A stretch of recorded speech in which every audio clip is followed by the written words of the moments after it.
Hello বন্ধুরা, সবাইকে স্বাগতম পুতুলে হেসেলে। আশা রাখি সবাই সুস্থ আছেন, ভালো আছেন।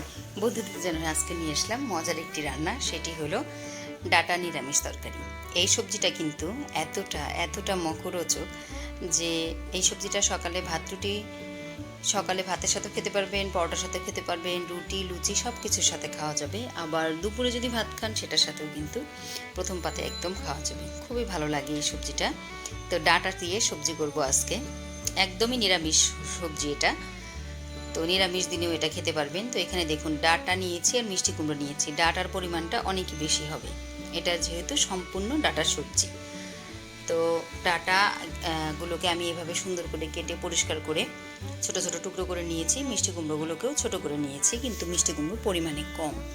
তো তেলে আমি তেজপাতা, শুকনো মরিচ আর পাঁচফোড়ন দিলাম এখানে ফোড়নে। তো পাঁচফোড়নটা ফুটে যখন ভালো গন্ধ বের হচ্ছে তখন দেখুন এর মধ্যে ডাটা আর মিষ্টি কুমড়োগুলোকে দিয়ে দিলাম। তো এখন কিন্তু সিজনে বেশ ডাটা দেখতে পাওয়া যায় বাজারে। তো এবং ডাটাগুলো কিন্তু বেশ কচি, আর ডাটাটা গরমের মধ্যে খাওয়াও কিন্তু বেশ ভালো। আর অনেক সময় হয় যে সব সবজি সব সময় ঘরে থাকে না, তো যে সবজিটা একটু বেশি থাকে সেটা দিয়ে এরকম একটা সবজি বানিয়ে নিলে কিন্তু খুবই অন্যরকম হয় এবং স্বাদে কিন্তু হয় খুবই অসাধারণ। তো ডাটা আর মিষ্টি কুমড়োকে একটু ফোড়নের মধ্যে নাড়াচাড়া করে নিয়ে এর মধ্যে আমি একটু লবণ আর পরিমাণ মতো কাঁচামরিচ আর হলুদ দিয়ে দিলাম।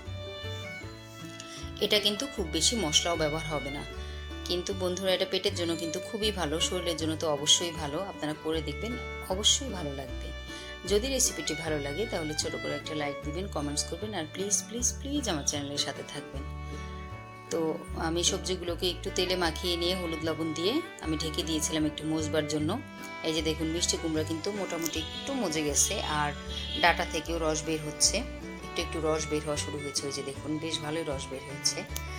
তো এর মধ্যেই আমি রান্না করব, এটাকে খুব বেশি সিদ্ধ করবার প্রয়োজনও হবে না। তো এখন আমি দিয়ে দিলাম আদা বাটা। মশলাটাকে আমি এই ডাটা রসের মধ্যেই কষে নিব ভালোভাবে। এই যে দেখুন আদা বাটা দিয়ে আমি একটু সুন্দর করে মাখিয়ে নিচ্ছি। আর আমি কোনো মশলা এখানে ব্যবহার করছি না, শুধুই মাত্র আদা বাটা দিয়েছি এখানে। এখন যেটা দিয়ে দিচ্ছি, এখানে আমি ছোট ছোট টুকরো করে রেখেছিলাম, বেগুন কেটে রেখেছিলাম, সেই বেগুনগুলোকে আমি এখন দিয়ে দিচ্ছি। তো বেগুনটা আগে দেয়া যাবে না, এই কারণে আগে দেয়া যাবে না যে বেগুনটা ঘেটে গেলে ভালো লাগবে না, গলে গেলে একদমই ভালো লাগবে না। বেগুনটাও একটু আস্তে আস্তে থাকবে, তাহলে এই তরকারির স্বাদটা কিন্তু অন্যরকম হবে। তো এই যে বেগুন দিয়ে একটু মিশিয়ে সুন্দর করে নাড়াচাড়া করে নিচ্ছি। এটা মিশানো হয়ে গেলে এখন আমি সিদ্ধ করতে দিব। তো যেহেতু ডাটা আর মিষ্টি কুমড়া মোটামুটি একটু মজানো আছে, তো সেই ক্ষেত্রে ঝোলটা একটু পরিমাণ মতো দিতে হবে। ডাটাগুলো যেন সুন্দর আস্ত থাকে, বেগুনগুলো যেন একদম গলে না যায়, মিষ্টি কুমড়োগুলোও যেন সুন্দর সিদ্ধ হয়, ব্যাপারটা একটু খেয়াল রাখতে হবে।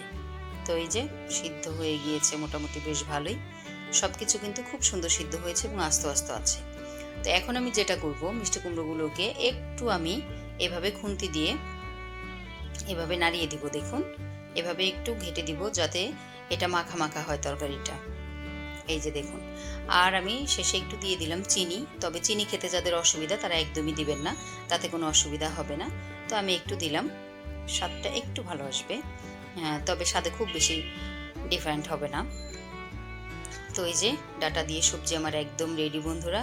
আপনারাও করে দেখবেন, সহজ পদ্ধতিতে কম মশলায় ঝটপট হয়ে যায় সবজিটা। আশা রাখি যে আপনাদের ভালো লাগবে। তো চটপট এরকম একটা সবজি আমাদের করে নিলে দেখা যায় যে সকালবেলা খুব তাড়াতাড়ি হয়ে যায়, আর খেতেও অন্যরকম হয়। তো ডাটাগুলো এত কচি, খুবই ভালো লাগে। তো এখন চুলা বন্ধ করে যে ঢেকে দিয়েছি, তা আপনাদেরকে একটু পরিবেশন করে দেখাচ্ছি। এই যে ডাটার সবজি একদম রেডি।